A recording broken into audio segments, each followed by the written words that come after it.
So.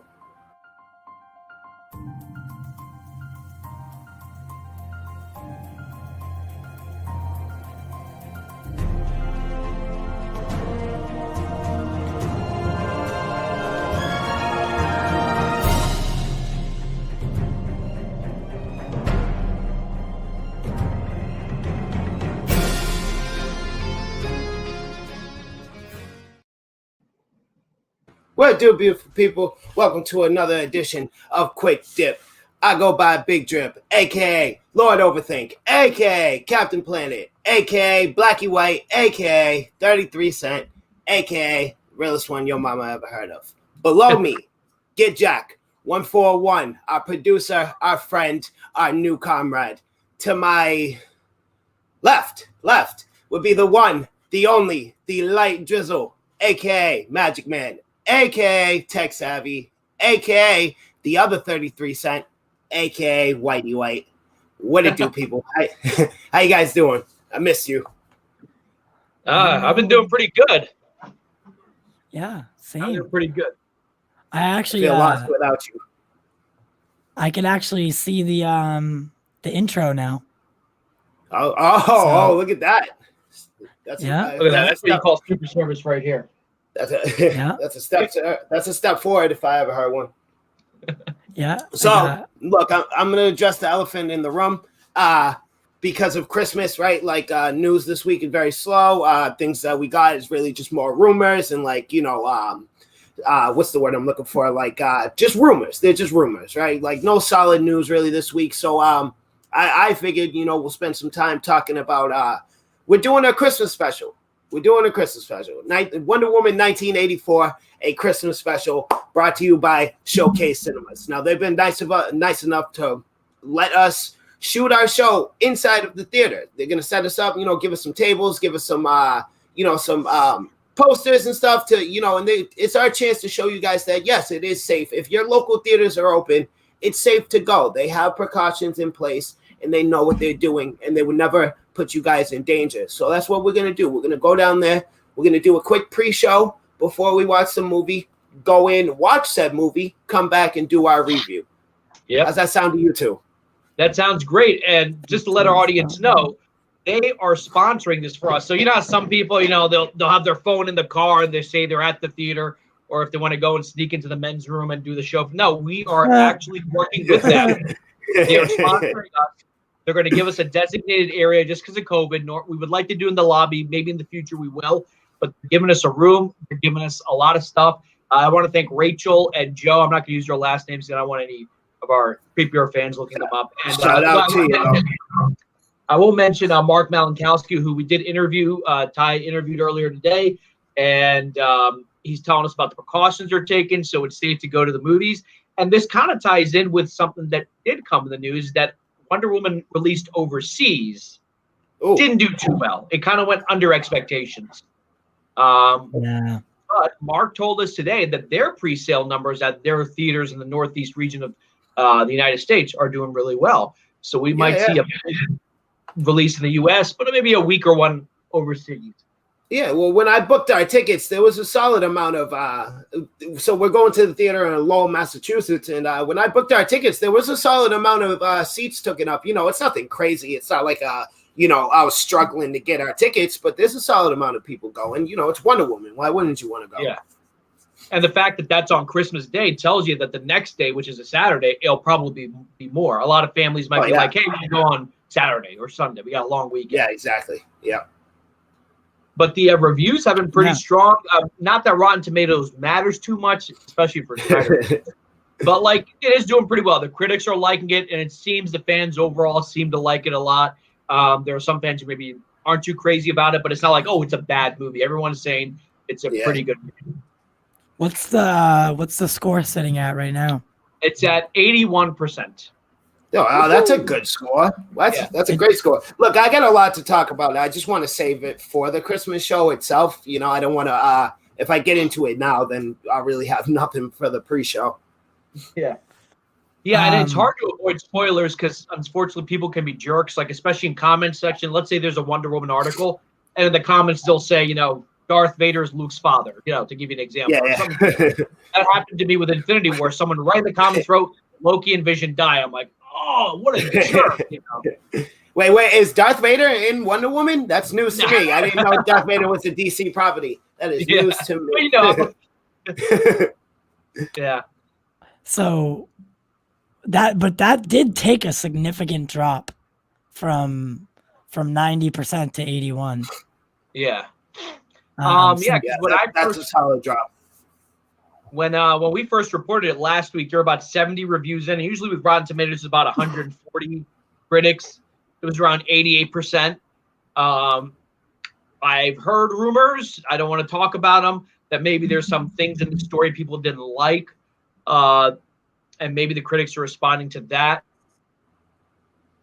Yeah, maybe this is the first major release since Homecoming or Far From Home, major comic book. No, New Mutants. Well, yeah, New Mutants, but that kind of fizzled out. Yeah. There was New Mutants. All right. I do want to see that though. I heard, it was all right. So let me see here. So I got I have a couple of these that I'd like to talk about. So some fan theories, and these are all published well before anyone in the world could have seen the movie. So these aren't like spoilers for anyone, but we can bring them up and talk about what your thoughts are on a couple of them, because I think a couple of them are pretty interesting. So all right, first off, how do you think Steve returns? Oh, I'm gonna go with magic. I'm gonna go with whatever that thing is that not magic, but I'm thinking it's more of like it's not real, right? It's I think it has Drizzle. I believe we had this conversation, right? I believe it's whatever Max Overlord is using, that whatever like magical item or whatever it is he has, that cube thing, or is it a spear? I don't know, but whatever the thing he's using, it looks like a bath salt stone. Yeah, there we go. yeah, there we go. Like Gwyneth Paltrow's goop healing crystal, like one of those things. Yep. Yeah, so I think it has something to do with that, and I think it's just gonna be it's not real, but it is real because the item is magic. Like it's kind of just bringing forth your greatest fantasy or whatever, kind of like Fantasy Island, right? Something like that. Mm-hmm. I believe will be the case. I know, right. I can say this much for sure. He's not like actually alive. Yeah, so he didn't survive the first Wonder Woman film, and then exactly, and then not age a day in 40 years. Exactly. My original saw a blow up, and maybe he landed in some ice and he was frozen for like 40, 50 years, and they found him in the ice. Yeah, Captain America right? Now. Well, I originally thought maybe there would be some multiverse stuff in this, maybe. But I thought, man, they don't want to address that's going to be Flash, because he also recognizes her, at least from the trailer. If this was Steve Trevor from another dimension, he wouldn't be like, wait, who are you? So, but I do think you're right. He's brought back maybe through the bad guy or something. But it does seem to be him. It seems to be like the same guy, not like a facsimile or like a clone or anything. Yeah. So 1984 doesn't seem like the place where they'll introduce multiverse theory. Yeah, exactly. That seems very like off the rails. Yeah. Yeah. So there's a fan theory in it, and it makes sense because in the comic book source material. So I didn't know this because I just don't know too much about Cheetah, but Cheetah, her character's name or whatever it is, Kristen Wiig's character. So she goes on an archaeological dig, and she finds something kind of like Enchantress. Enchantress. Yeah, that's exactly what I was thinking.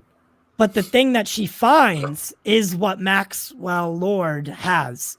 So she finds it. It curses her to be the Cheetah, and she's doing it. She finds it and somehow gets into Max Lord's hands, and that's how, like, and it grants what you want the most. So Cheetah, you can hear her, or Kristen Wiig in the trailer, you can hear her say, I want to be an apex predator. Yes. So Yeah. that Okay. one's That makes sense.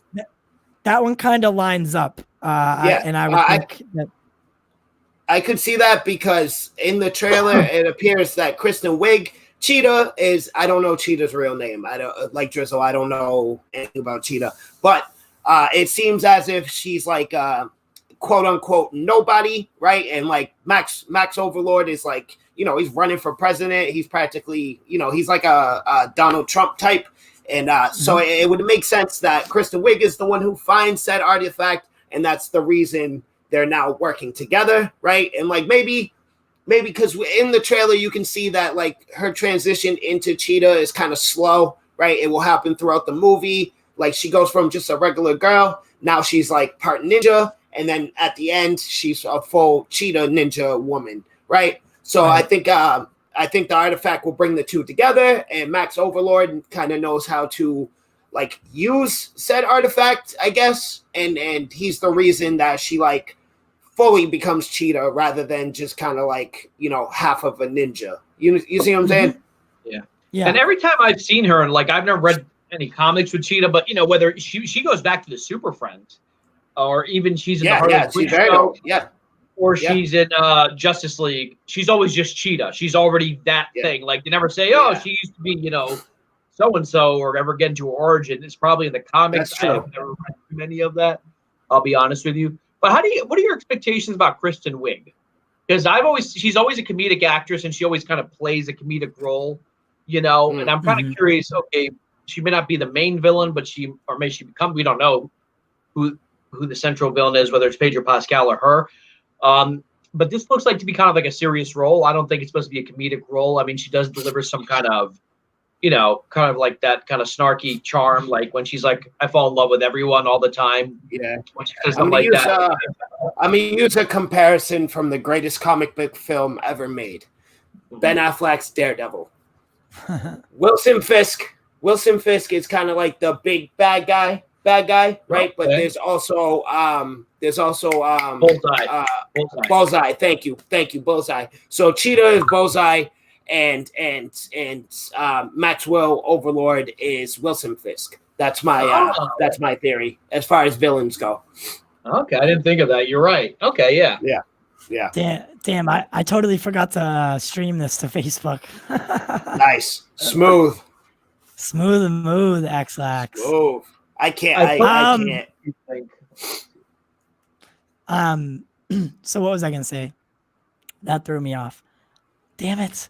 Oh, yeah. So I mean, Cheetah is her main nemesis, isn't it? Like that. So Cheetah is. Yeah. No, it's Ares first. Ares is like her villain, but Cheetah's like a reoccurring. Cheetah's like Wonder Woman's. I say Riddler. Right, if Ares is the Joker, Cheetah's kind of like the Riddler. Okay. Like she's a regular occurring villain of Wonder Woman's, but she's not that like serious. You know what I mean? Okay. So what are the chances that we see some of the rest of the Greek pantheon in the film? Because they haven't made their debut in all their glory. So I'm talking Zeus. None. Ooh, see, I'm leaning the other way. Really? Yeah. Please do tell. So when she rides the lightning, I feel like there's some foreshadowing there, and that I mean, obviously Zeus, lightning, they're tied together. Yeah.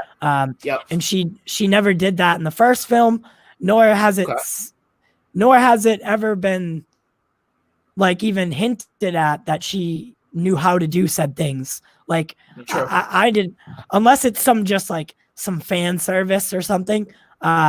What is she riding to? Maybe, I don't know. I think that there's a possibility that where is she going? Why does she need to ride lightning like that? So I, now that you put it that way, I could see, like, I don't see this big like debut of them. But that being said, I think he will play Zeus specifically will play some sort of part. Because one, the lightning thing you just said, and two, the armor, the golden armor with the wings on it. Yeah, which is her. That's directly tied to them, I believe.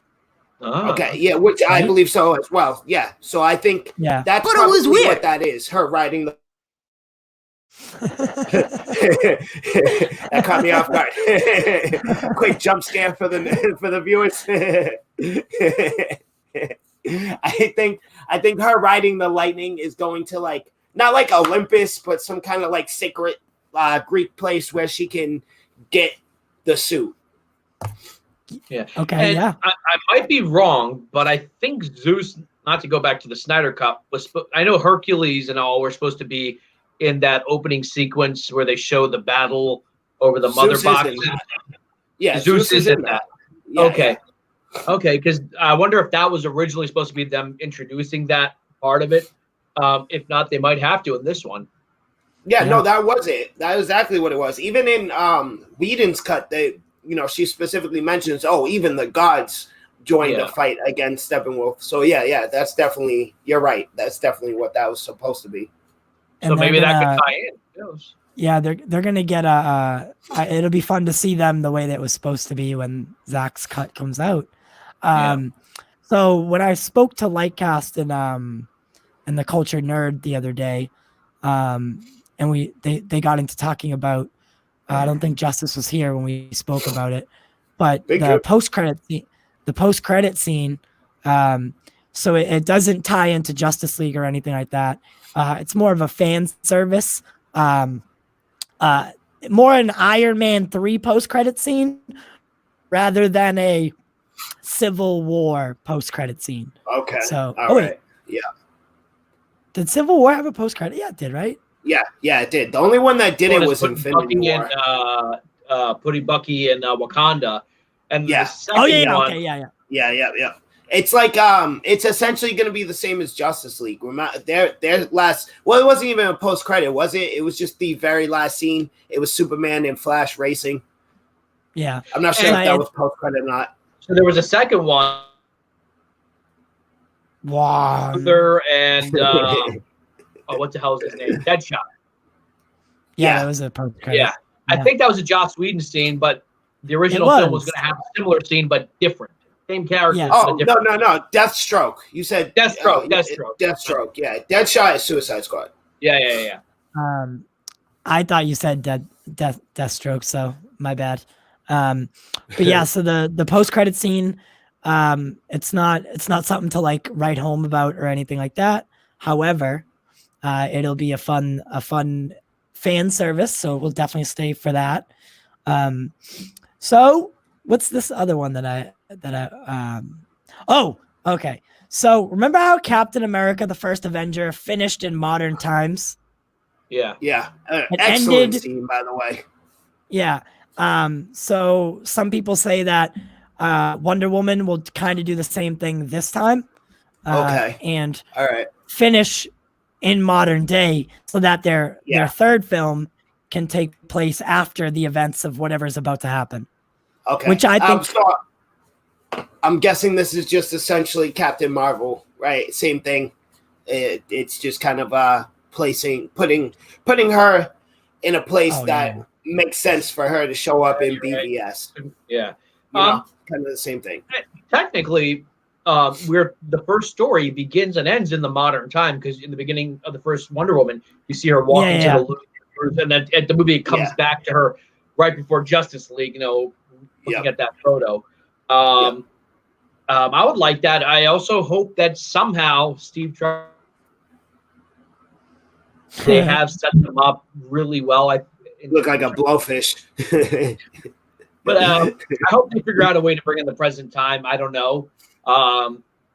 But I have a prediction. I hope it's not a case where he gets killed off again. I don't know why they really killed him off in the first place. They could have just left him alive. He could have been an old Chris Pine for 1984. He has to die eventually, right? Because he would have been wicked old by now. But why kill him off in the first movie? In the comics, he's kind of the same. He's a contemporary, right? Like he's whenever the book is being written, he's alive. Yeah, right? And to my knowledge, in the comics, he's a military man, but like a modern. Yeah, he's an Air Force pilot. Yeah, like a modern day, not the first World War. Yeah, But that was a nice twist on it. In order to keep him around, they would have to retcon a couple of the scenes that were. So I guess this all comes down to, I mean, Patty has said that Joss is not canon to her. So I don't know. I guess that leaves doors open to whatever Zack had planned. Because if Batman delivers that line to Wonder Woman in Justice League, the one about Steve Trevor being dead, then there's no way he makes it out of this film. Yeah. Yes. You know the scene that I'm talking about where she throws him up, she throws Batman up against the bat like fucking plane. Yeah. I would be honestly like, it seems like an unnecessary like crack. Like you're creating problems for your own continuity, whether it's Whedon's cut or Zack's cut. It's still causing problems for a character who really isn't that important. All he is Diana's love interest. That's it. He's not important at all. So if I don't see like why, like, yeah, he's like, Chris Pine's like charismatic and he's fun on screen and everything, but like he's not important enough to be creating plot holes and continuity errors. True. I'm just saying, I would say he isn't like to Diana's character because he's a big part of her character in the first one, and it seems like in this one, I'm not saying like they have to create a plot hole, but I wouldn't be surprised maybe in the Flashpoint movie when they screw up the timelines, they might want to figure to bring him back. I don't know. But what I'm saying is, since they brought him back for the second one, and I hope that they don't just make 3 like Marvel and then end it there. You know what I mean? I think there's a lot of Wonder Woman stories to tell, and they should keep telling them. Yeah. But it'd be kind of cool to see him again. I've said it. I can't remember whatever last time we did an episode about Wonder Woman. I said it, but it seems as if Max Lord's stone or Cheetah's stone grants everyone what they want the most, and truly that is what Diana wants the most, is Steve Trevor back. Then in order for her to win or to defeat this opponent, that goes away. So she's going to have to make the struggle between, do I want to lose him or do I want to win this fight? And I think that's where the conflict will come. And ultimately, he'll tell her, I'm not supposed to be here anyway. So like, you got to do this. So she'll lose him again by the end of this movie. Yeah. Yeah. Brings it back to the whole, like, he's not really here. It's a fantasy thing, Jack, real quick off of what you said with the sequel thing, I'm hoping DC needs to like sprinkle their own originality on this, which they've been failing at thus far. Because look for the past like 20 minutes, every movie we brought up, we've been able to like compare it to a Marvel movie, and they're very similar. You know what I'm saying? So what I'm hoping from DC is, rather than giving these characters sequels, do things like you did with BVS. Do some team up movies. Like, it doesn't have to be the whole Justice League, right? You can do a Wonder Woman Shazam movie, maybe a Lantern Flash movie, things like that. You can do team ups, and it doesn't have to be a Justice League movie. You know what I'm saying? It could be. I would love to see a Wonder Woman Shazam movie where Wonder Woman's kind of teaching Shazam, teaching Billy how to be, because they're Greek gods, right? So if anybody's gonna teach him, it's Wonder Woman, right? So Wonder Woman kind of takes him under her wing, literally, and teaches him, the ropes. I would love to see something like that, some team up movies. Yeah, I'm for that. I'm just saying they shouldn't limit each other just to 3 movies, because Marvel did. I felt Iron Man's story was ended way too soon. It ended at the beginning of Phase 2, his personal story, and I feel like there were so many stories they have yet to tell. Maybe they just didn't want to pay him the money, but I hope Gal sticks with Wonder Woman. She's young. Yeah. Are you hungry? You're about to say she's like 35, right? No, you froze. Oh, you froze. Oh, I was gonna throw a goldfish into your mouth. A little ping pong. No, but she's great casting. She is. She's a great casting, and I would hate, I don't think that a trilogy is always like that doesn't need to be the outline of every single property there is. Exactly. Thank God that Thor is getting a fourth story. And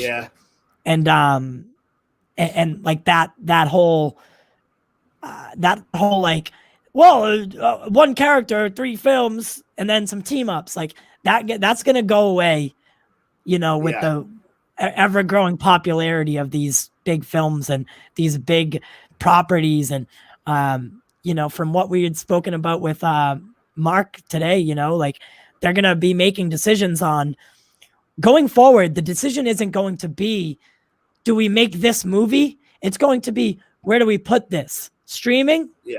Or theatrical? Everything is going to get made. It's just on where it goes. I mean, because they're gonna start looking into more obscure characters. And I mean, I believe you brought it up in the interview today that comic book movies are gonna save the industry in a way.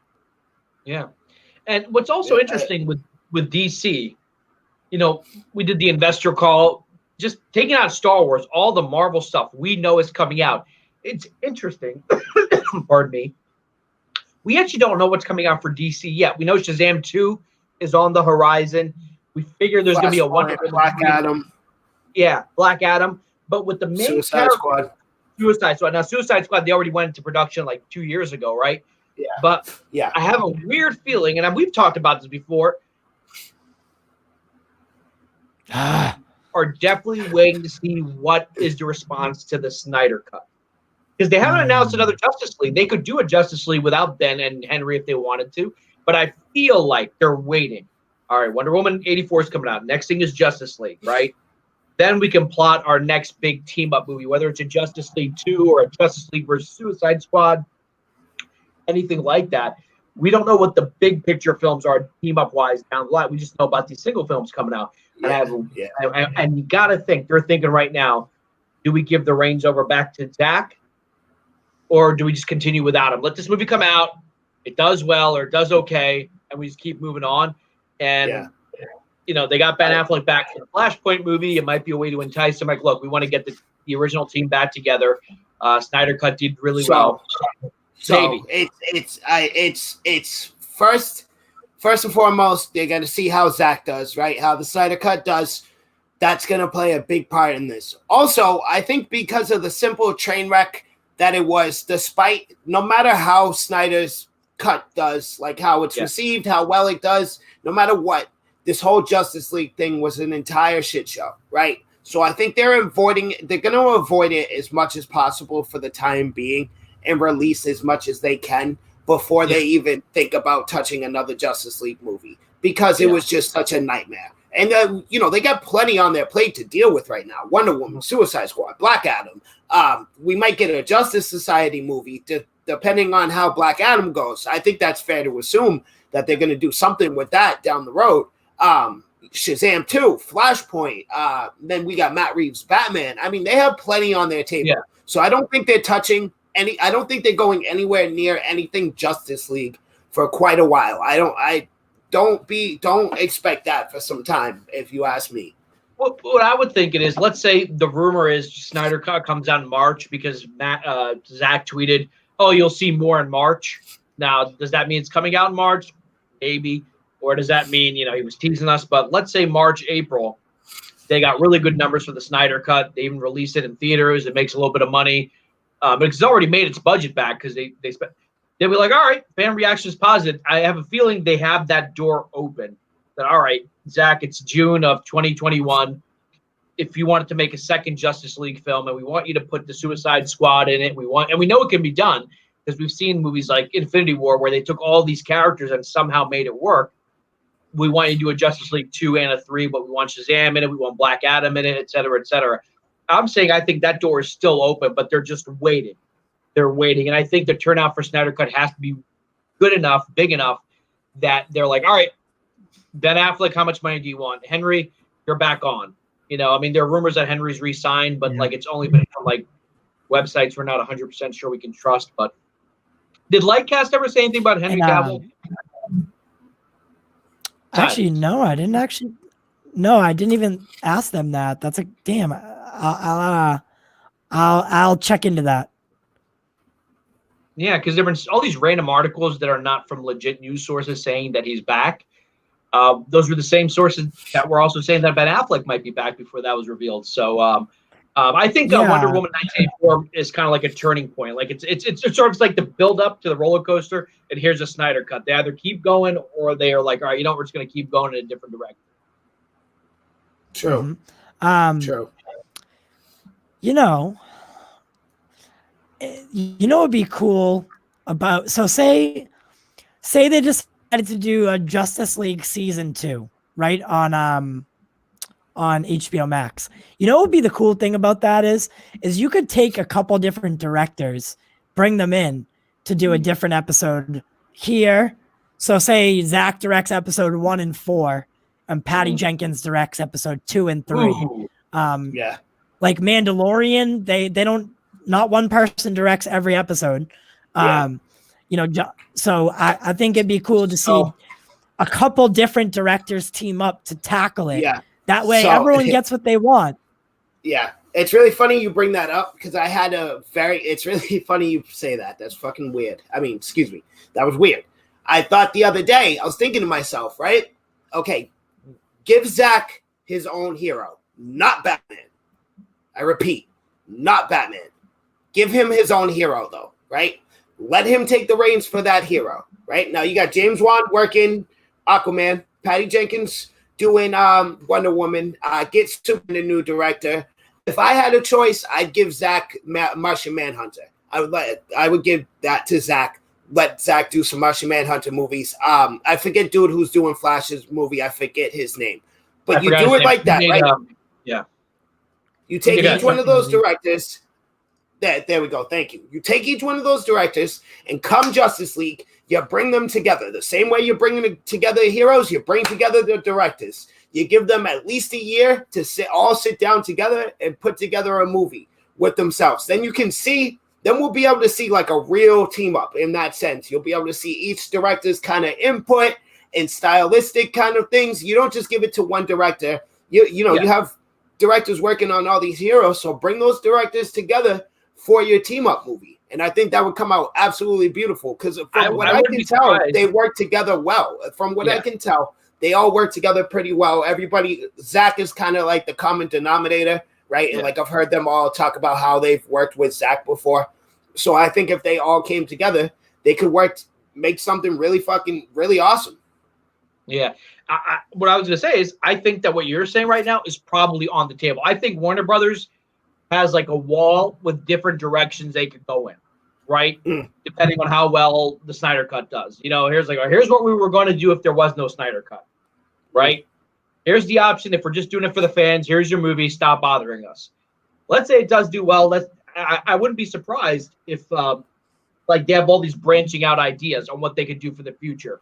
Jumping off your idea, I know you're not a fan of Ben's Batman. How would you like a sort of sequel to Batman versus Superman, but you make a world's finest movie where they're working together? I don't know if you guys ever read the comic book Public Enemies. Yeah, of course. Where it's Batman and Superman against Lex Luthor and like the Suicide Squad, right? He's president of the United States, and now these two men have to work together. I wouldn't mind like kind of the opposite of Batman versus Superman, where they actually you see that trust. These two men do trust each other a lot in the comics. We haven't gotten that far in the movies. But there's a sense of trust and stuff like that. Them against the world, Yeah, even them against the Justice League. Yeah, the likelihood of that is pretty high. I bet you they have a million ideas on the table, and there's even the possibility hey, Zach, we're doing the multiverse. If you want to do your own Justice League movie on HBO Max, you do that. We'll have Matt Reeves' Batman here, and we'll make our own movies because it seems like James Wan, Patty Jenkins, and Zach are pretty tight. And what Patty said about Joss a couple of weeks ago, or was it a week or two ago, seemed to be kind of like,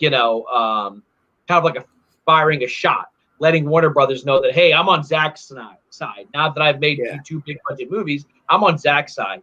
And she's doing Cleopatra. So what you're saying, hey, maybe do like a Wonder Woman Shazam movie, or maybe a Shazam Black Adam movie, or all these things. They probably have like different branches somewhere in an office in Warner Brothers. Like, if this happens, we go here. If this happens, because they know that they didn't plan it well enough, but they have the opportunity to learn from Marvel, but not necessarily copy Marvel. I think the movies don't work when they try to copy Marvel. I think when they have their own style, it works better.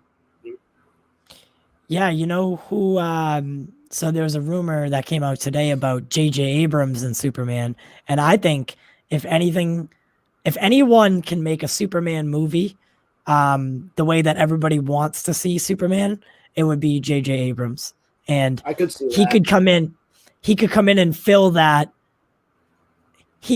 Maybe Zach does take over just Batman, and Superman heads over with J.J. Abrams, and now the whole Justice League has their solid director or someone who helms just that character, and it goes because Abrams. I mean, I'm personally I love his movies. They're always bright. They have a sense of comedy to them. However, they're usually visually stunning as well. And I think he could tackle like a Superman and Brainiac kind of sci-fi epic. Yeah, I can see that. I can see that. I would say he'd have to get a really strong writer. I personally have mixed feelings about him. Like, I liked his one Star Trek movie. I've said this. I'm not a big fan of the newer films, even The Force Awakens, which everyone loved. I was not a huge fan of. I think he needs someone a decent writer. But would you want to see Henry Cavill in that J.J. Abrams movie, or would you want to? I think everything that was wrong with Henry Cavill was due to directing. I don't think it had anything to do with Cavill himself. I think it had everything to do with Zach directing him. Okay, well, I know you didn't like it because I like that turn, because that's the other thing, Ty. It would be complete opposite. It wouldn't be the sequel to Man of Steel. I mean, it would be a sequel, but it wouldn't be, I guess, Zach's vision, so to speak. It would have to be JJ's vision. Well, yeah, and that's where it conflicts. No, there would be a conflict there because the hero's journey for Superman, it wouldn't necessarily. So, I mean, I guess there is an issue because Superman's story with Zach isn't necessarily over. He hasn't come full circle yet, and we haven't seen the full arc of Clark Kent and Superman. Yeah. And I would like personally to see what Zach has for it to loop around. I saw something that was like, oh, J.J. Abrams wants to do a new Superman film, and it just got me to thinking. I do like J.J. Abrams' direction, and I like his style and his sense of the mystery box and films and I think they would be a good combination, Superman and J.J. Abrams. Well, if J.J. comes in, he'll take, he's not just gonna completely throw what Zach had out the window. You know what I'm saying? Like, he's gonna take, when J.J.'s creating his movie, I think you can say this about any director. When JJ comes in, I think it's fair to assume that he will, when creating his story, will take what Zach had in mind into consideration, right? Like, it's not going to be the exact same story, but they will tie together. You know what I'm saying? I think it will boil down more to artistic. I think it will boil down to more like artistic kind of part of it. David Goyer and Zack Snyder write the script, but JJ directs it. That sounds like for him. I want Zach gone. I don't want him at all. Yeah, in a little bit, but we heard you. I froze or they froze. You're frozen. It's definitely you. You look like you're in a rap battle. Like you just dissed me. Yeah. All right, this is what I'm gonna do. No, you're good now. All right. So while he's he's doing that. Okay, I'm watching it on my desktop, and I'm like frozen for about 25 minutes. I was about to sign out and sign back in. So what I was saying was, how would you guys feel if Zach and David Goyer wrote the script, The Man of Steel 2, but JJ directed it? So you still have the underpinnings of the Zack Snyder verse, you're gonna make him say it again, huh? Twist, so you have like a marriage. So that way it doesn't betray the first film, but it doesn't necessarily. It also goes in the positive direction. because I always said like the first movie purposely was not called Superman. It was called Man of Steel. So why he's called Superman, he's not quite Superman yet. The one that you talk about, Justice, Yeah. Truth, just maybe at the end of the Justice League version, he kind of is, when he got the music playing and, but I like to think back to what you're saying, Ty, that his arc isn't done. He hasn't become Superman, like guy who carries the flag and, salutes the troops, that type of guy. He's not there yet. Like, and what's interesting about that story, it's his relationship to the people. That's, how the people in that world view him and how he views them and they view him, that makes Superman who he is in the Zack Snyder world. So if they do give it to JJ, I'd like to see it, be done in a way where it doesn't betray the first films, or all of a sudden he's, truth, justice, and the American way, and everyone loves him all of a sudden. I'd still like to see the transition from whatever, I guess, Justice League would be to Man of Steel. I'm done. No, I'm with you, man. Do me a favor though. So I'm gonna talk about breast cancer for a minute. I'm gonna sign out and then sign back in. All right. So we're raising money for my mother's breast cancer as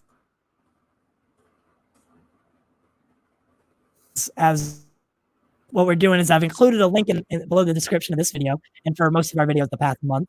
And, it goes towards her medical bills, her chemo, and her prescription costs. It goes directly into her bank account. She can do with what she will, do what she wants with it. So I appreciate it. I know we all appreciate it here. And again, it's for my mom. She was diagnosed with stage 4 breast cancer. So what we've been doing is we've been trying to help out, trying to raise a couple dollars. It's not going to go anywhere anytime soon. So if you can't donate right at this moment, I know it is the holiday season, and the holidays are tough on us all, especially right now. So share the message. That's free. However, you can donate at a later time. This isn't something that's going to go away anytime soon. So make sure you guys check that out. If you can't donate, share the message. It always holds its own weight. At least spread the message at very least. Yes. So Drizzle, Nick, the Nicotano show says if JJ directs the movie, then at very least the beginning of it will be good, which is funny to me. I think so. I like the idea you had, right, with JJ in doing a Superman Brainiac where Brainiac's the villain, because JJ is excellent. He specializes in sci-fi, right? That's kind of his thing. So honestly, if you ask me, I think JJ was perfect for Man of Steel. What Zach was trying to do, because Zach had that kind of he spent a solid amount of time. What was it, like the first half hour, 45 minutes of the movie was on Krypton, and I think JJ would have nailed that bad boy right on the head. So I like your idea as well with Brainiac. Yeah, I don't think it was that long. Was it 45 minutes? I don't think it was that long. No, I think it was more like a half hour, but it was a solid amount of time. It's about 15-20, I think. Yeah. That's a solid amount of time to spend on Krypton. That was I don't think that part of the movie gets too much love. I liked it a lot. No, I like Jor-El, and I like his I've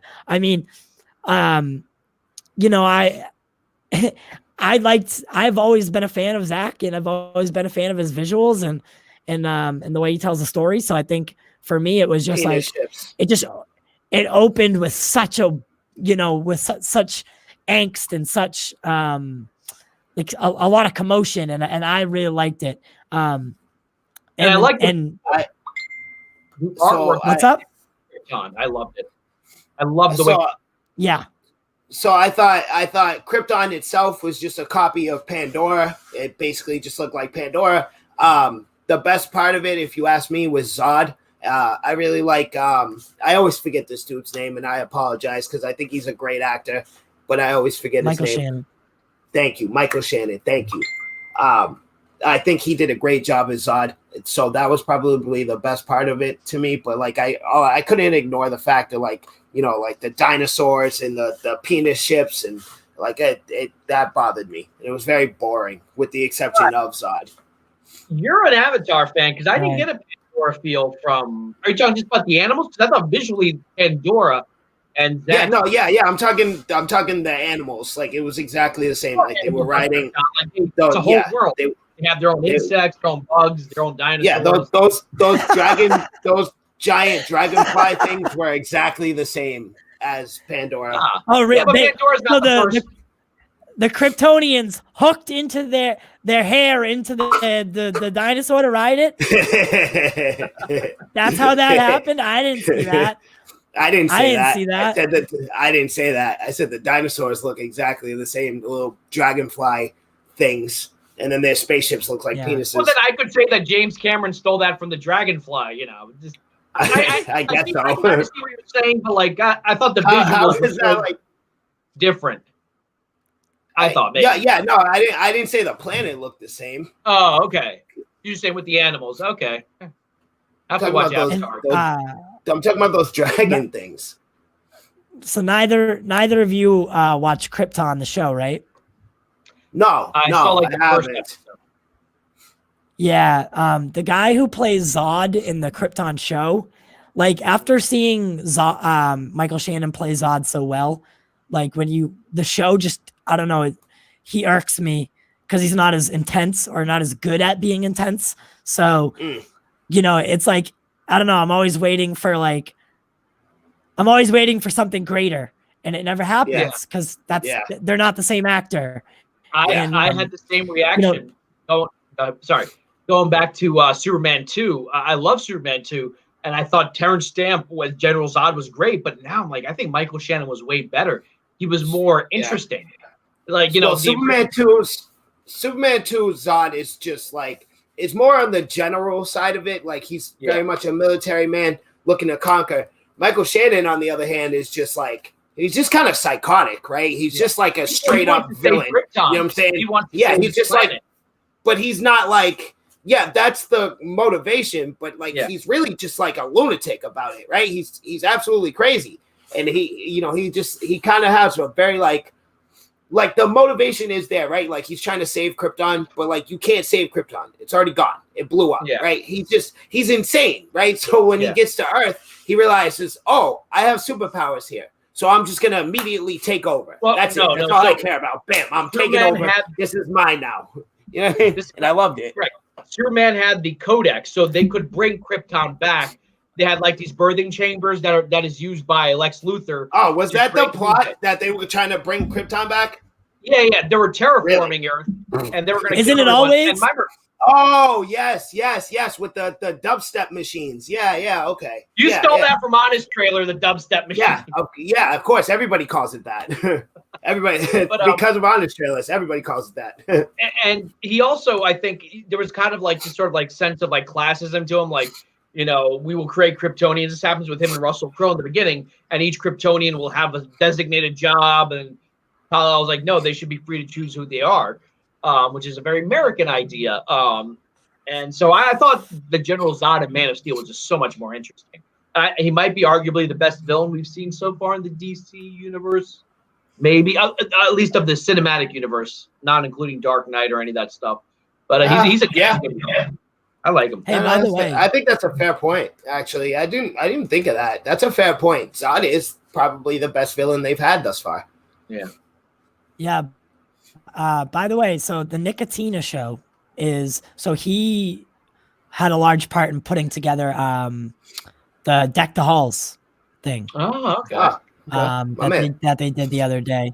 Yeah. So you done well, my friend. You helped raise a lot of money. They hit the $500,000 mark that day. Whoa.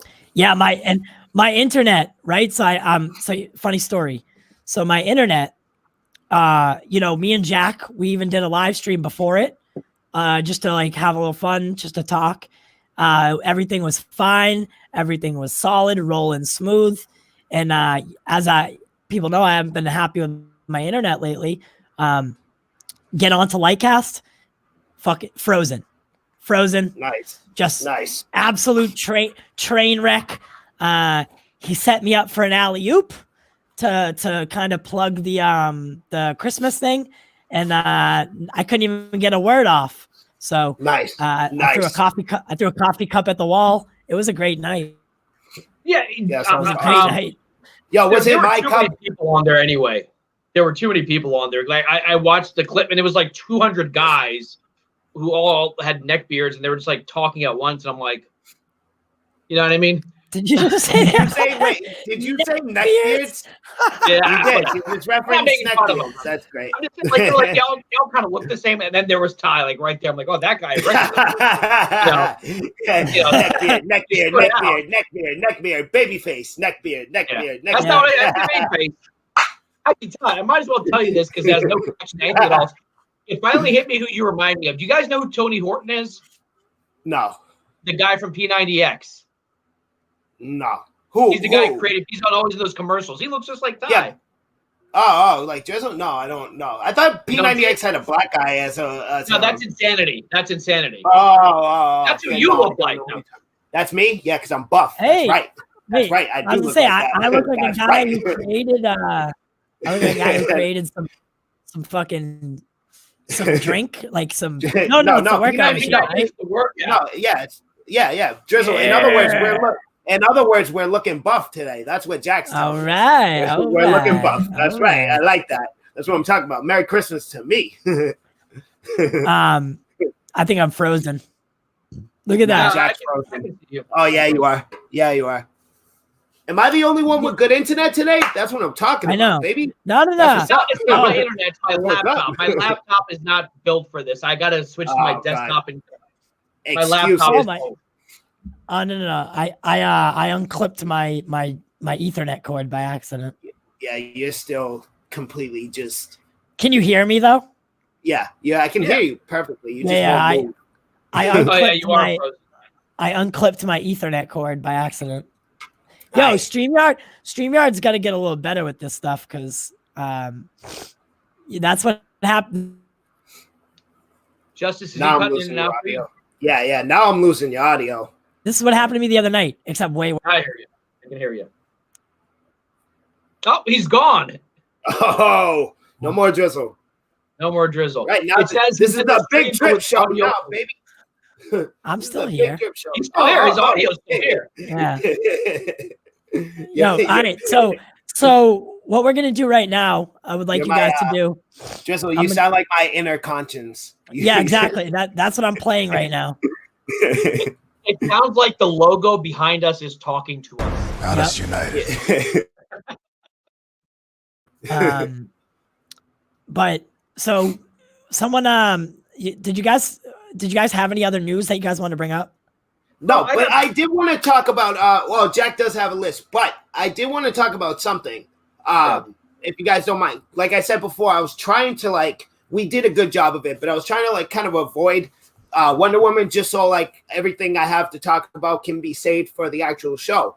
What I did want to talk about is now I don't want to necessarily reveal what happens, but I just want to talk about the fact that how did the Mandalorian manage to leave everything under wraps that whole time? Now again, I don't want to reveal what actually happened. I just want to talk about the fact that they were able to keep that under wraps. That's huge. How did they manage? I'm not gonna lie. I've said that I wasn't happy with the new trilogy. I wasn't happy with the way they treated Luke Skywalker. Mark Hamill wasn't happy. We did kind of ruin it already on a previous show. But if you haven't seen The Mandalorian, they must have made them sign NDAs, non-disclosure agreements. If you leak this, there will be financial repercussions. Yeah, big trouble. We're not playing games. There will be major financial repercussions on the actors or anyone on set because Disney's got that kind of money where they could tie you up in legal court for the next 100 years if they wanted. Yeah, no, they'll ruin your great grandchildren's life. Exactly. You're done. Yeah, I think it was. Cool. I think it was a good day. I think it was a good day for people that don't want things spoiled for them. I think it was it almost felt refreshing to not have anyone know what was going to happen and to everyone walk into it. People were hailing this episode as the greatest 45 minutes in Star Wars history. Not the last 2 years, not the last 4 years, not the last 10 years, history. And and to keep that under wraps for almost a year is they did a great job. Insane. They did a really good job. I've gone on record saying a million times I don't care about Star Wars at all. But the simple fact that they were able to just like I'm what Drizzle just described. I hate spoilers. Nothing bothers me more. Like Jack, you said earlier, somebody spoiled Infinity War for you. That's enough for me to set your house on fire. You know what I'm saying? Board up your doors and set your house on fire for ruining that for me. I hate spoilers. So the fact that they managed to do this, and Drizzle, you said that over a year. Dark. Yeah, it did. And it's not a game. It's not a game. Weird. I'm not playing it. I'll tell you this. If you ruin Infinity War for me, that's murder smoke. Like I'd be very upset. But like I have always kind of mocked these reaction videos where I feel like people are acting where they're like, whoa, no way, no. And I'm like, come on, you're kind of forcing it. Like, you know, you saw this a lot with even with the Snyder Cut trailer, you see people overacting. Legit. I can think of a couple of girls that went overboard with that. Yeah. But like when that scene happened, those last 5 minutes or so, I was acting like that. I didn't record myself. I was like, no way. And I kid you not, I'll admit this, I'm a grown man. I actually teared up when the Force music started. You know, it's like nerd. Yeah, I actually teared up. It was I grew up with I've been watching Star Wars since I was like 5 or 6 years old. I was never happy with the prequels. I didn't like the new movies that much. I liked Rogue One, but that made me feel the way I did when I was a kid. Yeah, if that makes sense. Like it brought that magic back of Star Wars. That brought that nostalgia feeling. Can I just go on record real quick and saying like episode 2 really didn't bother me that much. And like everybody like really hates it. Like I was just a child for it, mind you. But like I like big scale CGI battles. You know? Oh, you're talking about Attack of the Clones? Yeah, and the scene that scene in Star Wars was pretty cool. It was like a Lord of the Rings scene, but with space wizards and robots instead. I thought it was cool. I think people are looking at the prequels a little bit differently now. Of the 3, I didn't really like Phantom Menace that much. I rewatched Attack of the Clones, and you're right. I remember hating this when I was a kid, but now I like it, and I do like Revenge of the Sith. It's not that bad. I have the high ground. I think it's unfairly treated a little bit. It's like the Thor: The Dark World of the Star Wars movies. It's like that one movie everyone's like, it's horrible. But like Dark World is legitimate. Like Dark World is legitimately boring though. Like nothing happens in Dark World at all. It's just boring, unfortunately. Really, I think it might be one of the weaker films, but I went back and I rewatched it a lot because I was doing a lot of rewatches before Infinity War and Endgame. And I remember liking it a lot more than I thought I did because that's how I kind of feel about Iron Man 3. I know a lot of fans love Iron Man 3, but every time I try to watch it, I'm like, when will this end? When will this end? Thor: The Dark World, at least Loki's back and kind of brings some of that, you know, because remember after the Avengers, we hadn't seen Loki till that movie. It kind of brought some of that back. Yeah, you know, Loki always brings some energy to the screen like that, but that's the only thing that even kind of saves that movie. Because again, it's not bad.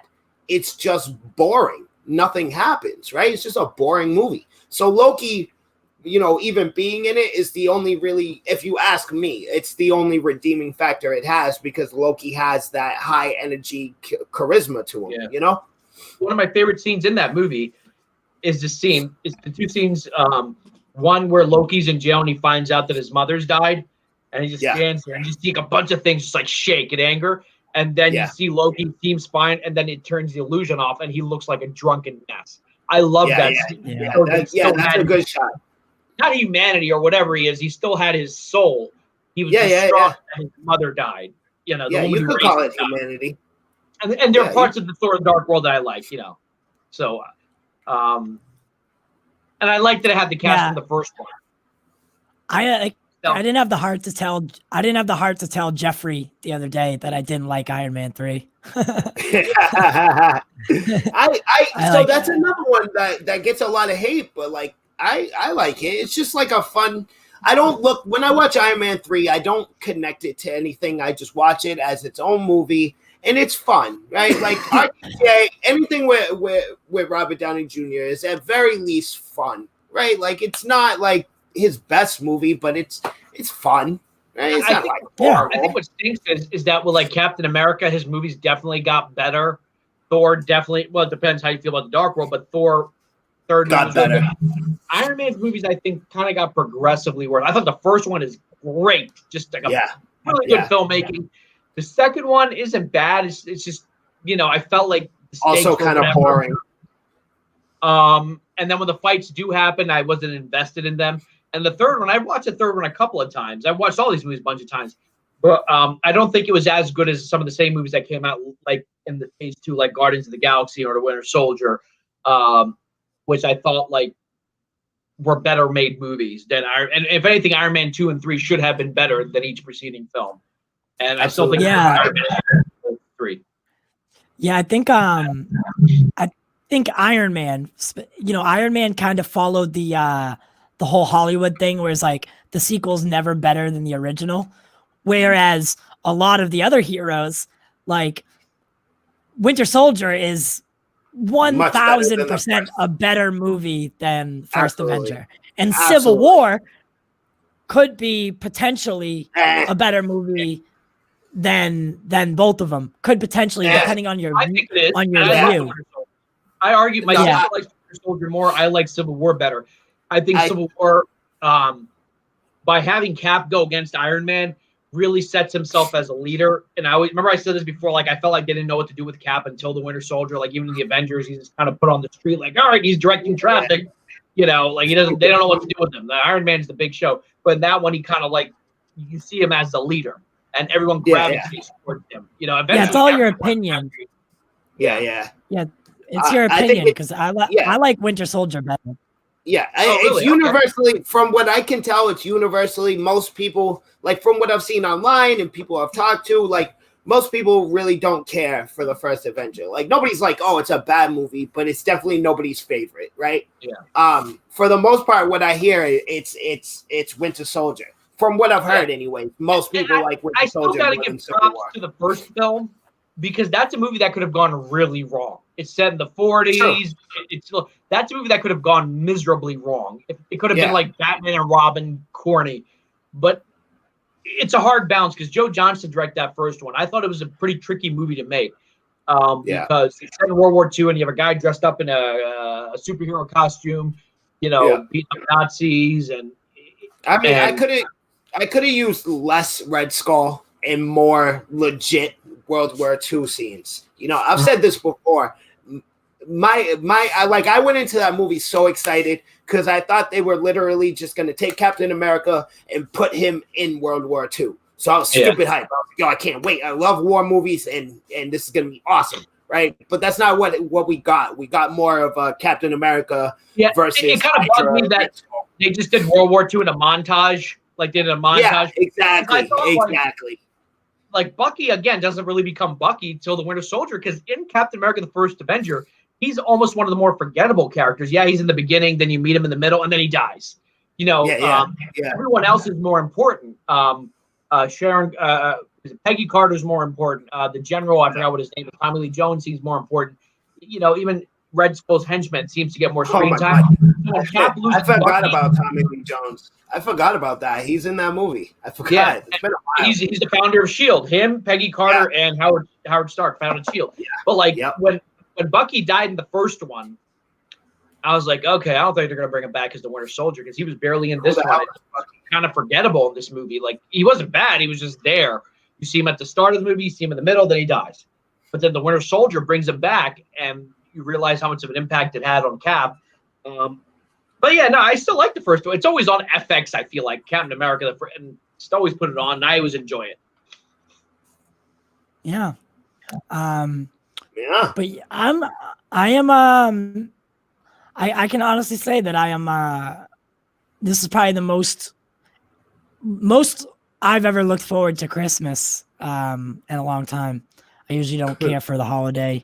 I love Christmas. Simply, it's a lot of it's a greedy holiday. I don't care what anyone says, but you know, this year we get to give back a little, so it's going to be really fun. And that interview that Jack and I did today, it was really fun. It went really well. It was a little bit too early in the morning, but because I was still waking up and like clearing my throat and nose, and like, I was disoriented a little bit, but it went well. It went really well. I was gonna preview it here, but the file's too large. Yeah.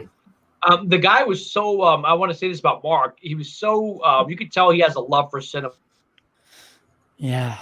Yeah. We could link his article. He wrote this article about why cinemas will survive. And I wasn't sure what to expect, but you could tell he has this love of cinema. He talks about how much he loved Showcase when he was a kid. He'd go to Showcase, and he was so amiable, and talking to us and making this work. And he said he's left the door open for doing this again in the future. He seemed, he actually brought it up that if you guys want to ever do this again, and there's a lot of Marvel and DC stuff coming out. That seems to be a running thing with our guests always offer to come back. Yeah. It always, for him, it was more, it depends on how Friday goes, but yeah. Yeah. For sure, the door has been cracked. It's just Cracked open. whether we put our foot and don't take it out. So yeah, I am excited. So coverage is gonna start around 1:15 p.m. Eastern time. We'll go for roughly 45 minutes on a pre-show, talking a little bit more fan theory, expectations, and then whatever else. Probably throw that little interview in there in the beginning, I guess. Right? Yeah. What do you think? Yeah. Our show comes out or like maybe before it, or if you want to show more of it, like parts of it in the first one, parts of it in the second one. Well, our show is at 2:45. We want to give ourselves at least like a half hour to pre-show and just for us to talk. So then you have plenty of time. If we get there, if we start recording at like 1:30, you got plenty of time to put whatever you want in. Yeah. Well, we'll see how the day goes. So yeah, so 2:45. We'll be in the theater for about 2 hours and 35 minutes, including post credit, and then we'll come out and then we'll do 90 minutes afterwards, and we'll break it all down, do a review. This is the last chance that we have until after Christmas Day to talk about HBO Max's version. So HBO Max has said that their version of it is going to come out at noon Eastern time. So that'd be like 9 am I getting that right?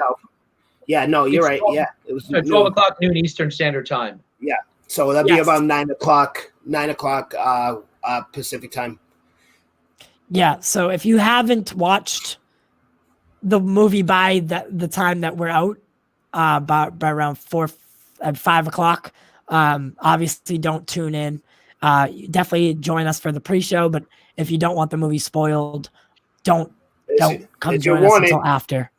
There's your warning. We'll do it again the day of for the pre-show, but we're telling you right now, like we're gonna, we plan on doing an hour and a half. So yes, there are gonna be spoilers in this review. Fair warning. And loosely connected to that, we might need more than 90 minutes because someone is working on it. And for Snyder Cut, do you think at 12 p.m. on HBO Max, or when you guys are in the movie theater, we see a new trailer for the Justice League when they release it? Oh, yeah. Yeah. Well, you'll have to let us know about that.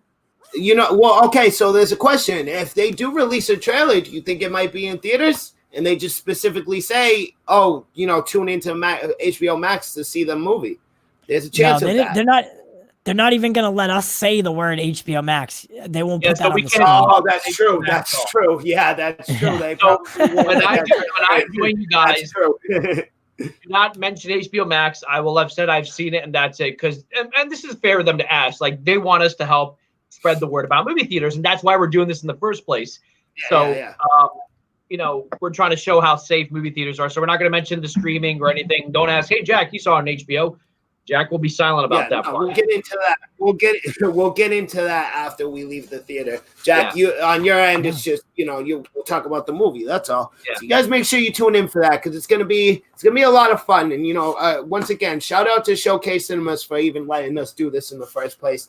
It's really a win-win, right? Like we stand to gain, like a company to work with, that's a cinema, to work with in the future for future releases, and they stand to get the chance to prove and show everybody that things are safe and that you can come to the theaters and you don't have to worry about getting sick because they have the correct precautions in place. It's really a win-win. Listen, folks. Yeah, we found out a cool thing today. Please make sure you follow us on social media. We're posting updates on Facebook, on Twitter, on Instagram, we're on Snapchat. We're on everything. We're on everything.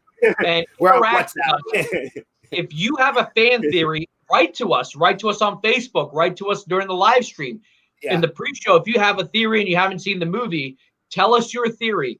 We want to engage with you guys. We have Ty put a nice trailer together. I want people to see that with the Showcase Cinema. Definitely engage with up for Christmas or for Boxing Day. We do have our shirts and we have gear, sweatshirts, t-shirts, stuff like that. What is it? Teesprings.com? Booyah. Yep. Go to teesprings.com and we have some pretty nice gear. Again, it's not too late. Maybe if you forgot to get someone a Christmas gift, hey, if you give it to them on the 27th, no big deal. Get them a popcorn t-shirt. No. Hell yeah, bro. Yeah. Booyah. So, I love it. So the next time we all do this together, it'll be Christmas, and we'll be set up live at Showcase Cinemas Deluxe Lowell, owned by National Amusements. I'm excited. Are you excited? Of course I am. I'm excited. We're the only podcast doing this. Everyone else is going to be sitting in their pajamas, watching HBO Max, drinking eggnog. Yeah, just weird flex, but a flex. No, nevertheless. Yeah. Wait, what? What's the weird flex? We'll be in a movie theater reviewing. They're gonna give us a table and posters and chairs and all kinds of stuff. That's a flex. That's absolutely a flex. We're the only podcast doing this. That's a flex. And how many podcasters and YouTubers have you seen? Like they go in their car and they're driving home, like, well, I just saw Infinity War. Red light stop. And then they crash and die. If they're driving like this, I don't know where they're going. Yeah, they're going to hell. Is where they're going. It looks like he's it more looks like the captain of a boat rather than a Ford Focus. And I agree with you. This is definitely original. It's definitely going to be fun. There's going to be a lot of structure to it. There's going to be a lot of fun. Yeah, it's going to be a lot of fun. I've already got a lot of all the graphics and stuff that I need for it. I've already got pretty much everything ready to go. It's more or less now about just getting there, getting set up, and pulling the trigger on it. So it's going to be a lot of fun. So, tune in, share it, so other people can tune in, and that way, we can all spend Christmas together. I think that'd be really fun. Absolutely. Now, I might be having mimosas that day, so I'm just warning all of you. So if it looks like my screen is freezing, it might just vodka be me. And orange juice. No, not vodka. Vodka. Champagne and orange juice. Champagne and orange juice. Oh, okay. Screwdriver is orange juice and vodka, right? Yeah. Yeah. I don't do those. Yeah, no. This is going to be kind of cool. Huh? That's a character in Black Clover. That's really weird. Huh. Interesting. And she's a redhead. Huh. Interesting. I wonder if they did that on purpose. Yeah. Huh. I wonder if their bar's going to be open. Maybe you guys can sneak in, They said a special Wonder Woman cocktail. Mark told me. Yeah. Really? Yeah, so maybe we could try that, Yeah. As long as we don't bring that. Me either. As long as that kid that we brought to Halloween doesn't come with us, we'll be good. Oh Jesus! No, we should bring him. It'll be hilarious. I guarantee a million views on that. If we recorded that, our channel, we would have 5 million subscribers right now. That was probably the funniest thing I've ever seen in my life. Jack, so we went to the movies with this kid one time, right? And coincidentally, also named Tyler. Yeah, he got lights out hammered at the theater. Like, I'm talking legit lights out. Homeboy was sleeping at one point. You know where like your feet go in the aisle? He was curled up in like a ball on the floor of the theater, just like dead asleep. And then kid wakes up and falls over the seat, the next row, onto some girl, almost breaks her neck because he fell. So she was sitting like I am now, and picture him falling and hitting you in the head and just like falling in front of you. Like all that at the movie theater. I was just what is wrong with this kid?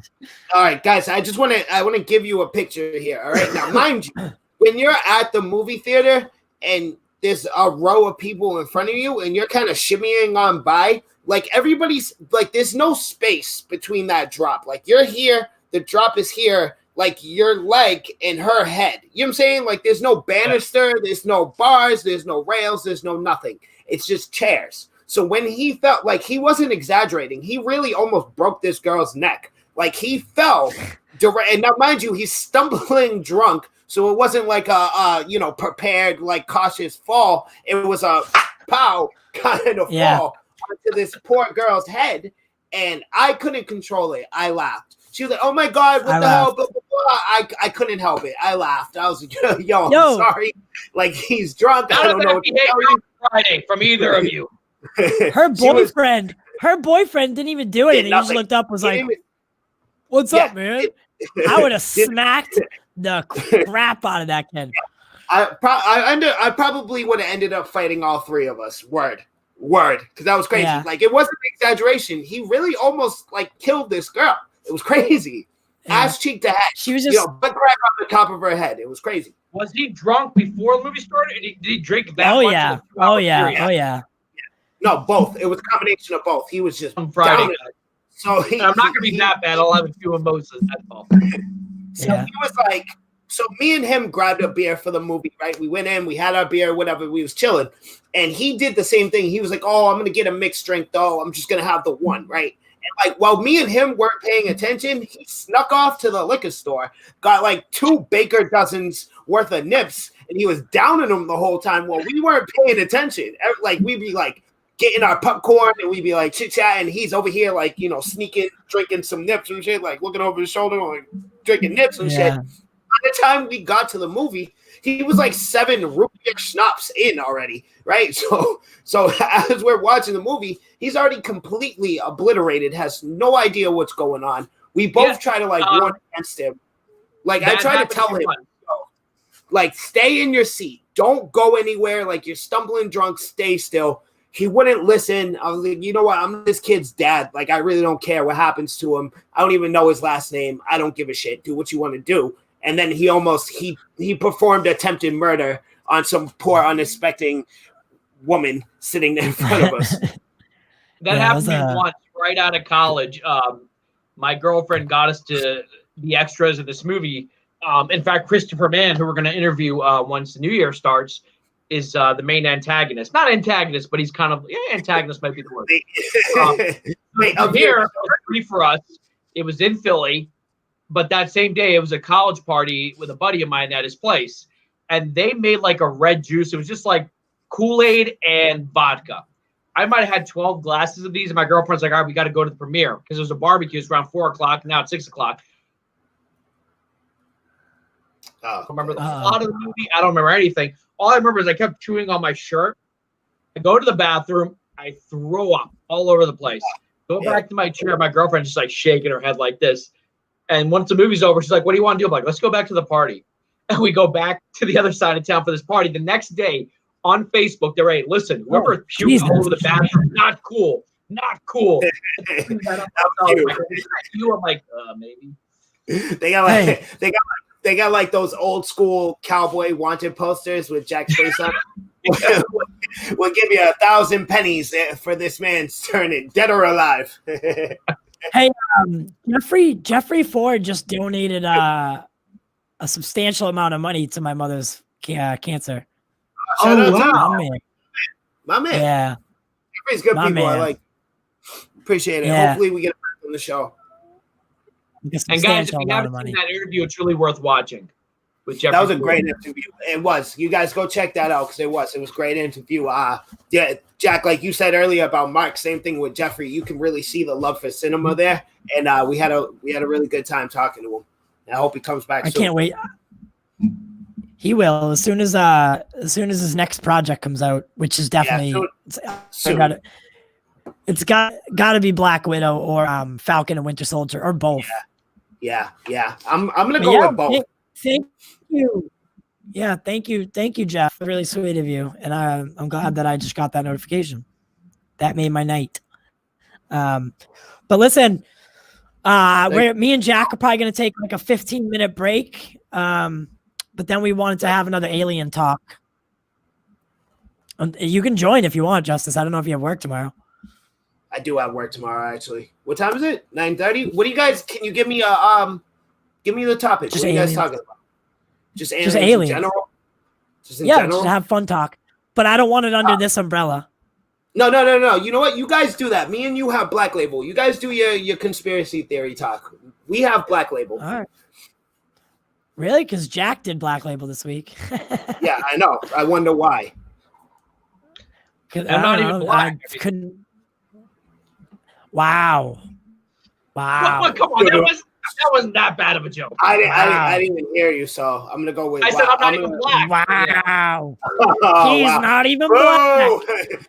That was a terrible joke. Yeah, I'm not black either, bro. I mean, I'm by association. whatever, man. Yeah, by I was gonna say- association. Yeah, below the belt too, but it is what it is. Look, real quick. You see that? That's a face of disbelief. Well, Oh, really? not about rap. Listen, yeah, let me say goodbye to my audience. Listen, people, I appreciate you so much, and I can only pray that you miss me as much as I miss you. These two are going to have their little tinfoil hat talk. That's a good name for it. And I'm going to sign out because I still have a job. You guys should call it that, and then you should actually wear tinfoil hats every time you have this little conspiracy theory talk and be funny. You look like a giant Hershey's Kiss. Yeah. Don't tell me. I want to go make them. But yeah, that's you got 15 minutes. That's that's gonna quick be dip, it baby. for all of us. Yeah, you know where to find us all. All the links for our social medias are in the description below. Make sure you head over and follow us all. And guess what? Chicken butt. For you. Chicken butt. Do it for the culture. That's my guy. I love it. Yeah. I love it.